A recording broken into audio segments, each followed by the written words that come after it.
Does Paul write his letter to the Romans only with Gentile believers in mind, or does he think he's addressing Jewish believers in Jesus as well? And why does this matter? Hi, my name's Michael Barber. I'm a Bible scholar. I teach scripture and theology here at the Augustine Institute Graduate School. We're located in North County, St. Louis. This week on campus, I'm teaching on Paul's letter to the Romans. So I'd like to talk about that here.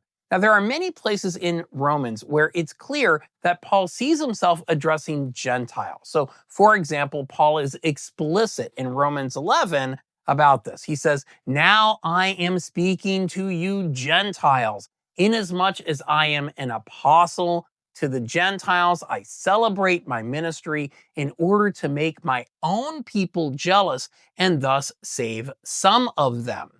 Here, it's obvious that Paul is primarily addressing Gentiles. And there are other places in the letter where it's also clear that he's speaking to Gentiles.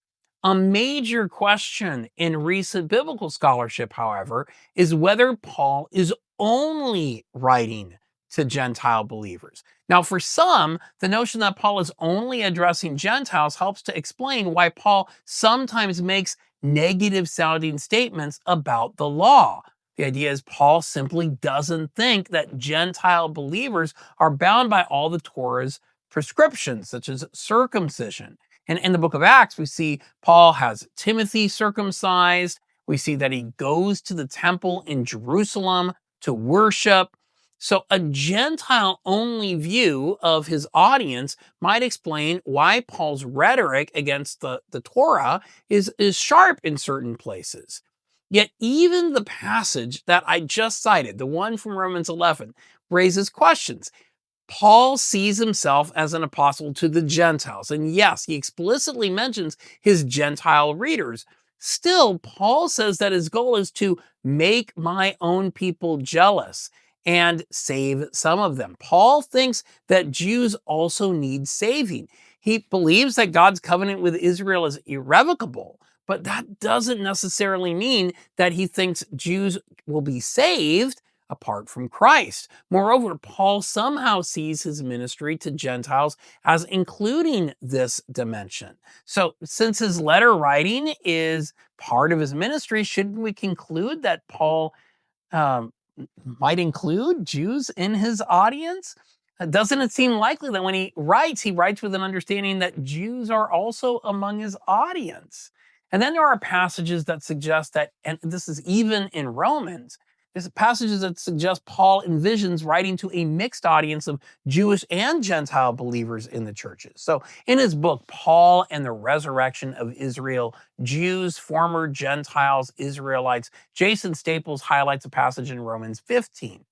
Therefore, welcome one another as Christ has welcomed you to the glory of God. For I say to you that Christ became a servant of the circumcised on behalf of the truth of God in order to confirm the promises given to the fathers and in order that the Gentiles might glorify God for his mercy. Staples writes, the parallel of the circumcision and the Gentiles here strongly suggests that the one another Paul addresses here includes both Jews and Gentiles, who he exhorts to be unified in Messiah in fulfillment of Scripture. I find this really interesting, and doesn't it seem like this passage is written to a mixed audience? Does it really seem like he's just writing to Gentiles here? And why does this matter? Well, in the past, some people have used Romans to justify anti-Semitic approaches to reading Paul. And some have even thought that Paul is effectively rejecting his Jewish identity. And so people are recovering the Jewish identity of Paul. I've co-written a book, Paul, a New Covenant Jew. We point out passages like in Romans 11, Paul identifies himself as an Israelite. But there are still passages where Paul seems to address readers who are Jews. So, for example, in Romans 2:17-21, Paul says the following, but if you call yourself a Jew and rely on the law and boast in God and know his will and discern things that are superior because you are taught from the law And if you are sure that you yourself are a guide to the blind, a light to those who are in darkness, a corrector of the foolish, a teacher of infants, having in the law the embodiment of knowledge and truth, you therefore who teach others, will you not teach yourself? Romans 2. Now, Paul is addressing a person here who identifies as a Jew, and this is an example of a passage that has been leveraged for sort of anti-Semitic readings. But some people will say, well, not so fast. Following the influential work of Runar Thorsteinsson, some people have argued that Paul is here addressing not a Jew, but actually a Gentile who's undergone circumcision in the attempt to become Jewish. Paul isn't anti-Jewish. He's actually addressing someone who isn't an ethnic Jew, but a Gentile who's trying to become Jewish. And it really is an ingenious reading. It points out a lot of assumptions people have made about the text, but not all are convinced by this reading. And in fact, although this reading has gained a lot of traction, I think it's still a minority position among scholars.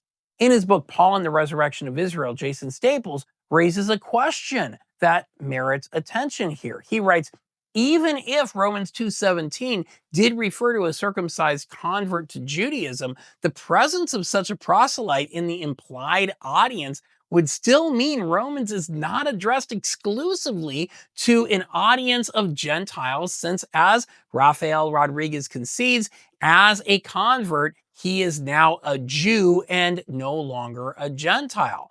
Put simply, even if one grants that Paul would not agree that such a person is authentically Jewish, it is unclear why he would imagine or imply that such a self-identified Jew would be present in an otherwise Gentile-only gathering.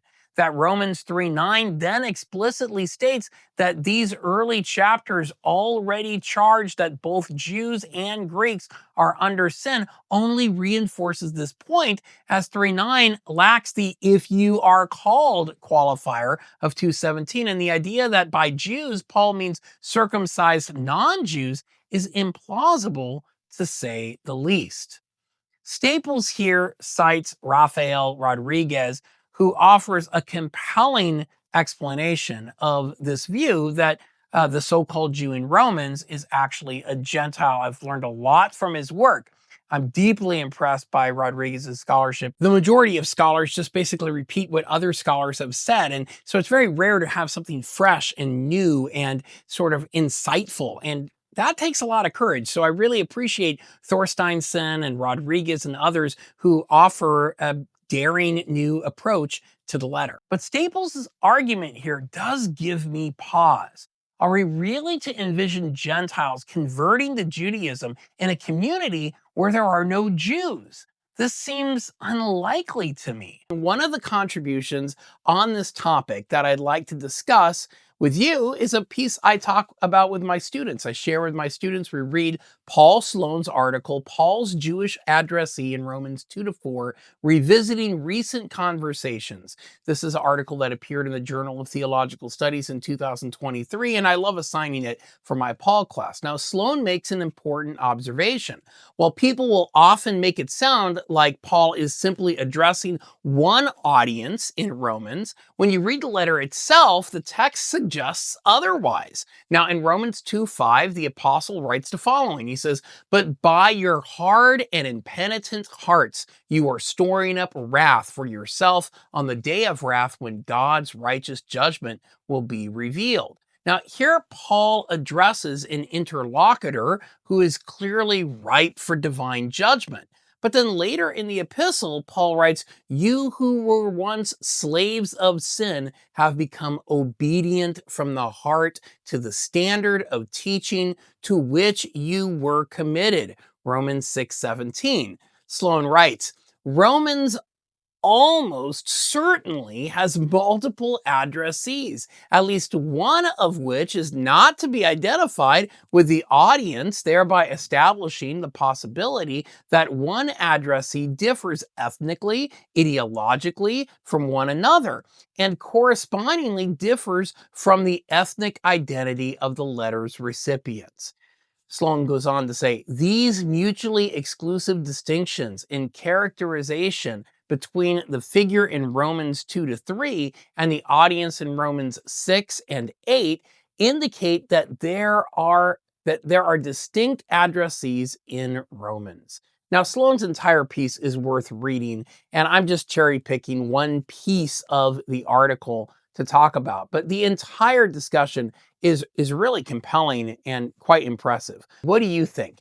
Do you think Paul is maybe signaling that there are different addressees here? Are there different ways to read the text? Love to hear your thoughts on all of this. And make sure to not miss more content from this channel. Tell the algorithm you want to hear more about biblical studies and theology by liking and following this channel.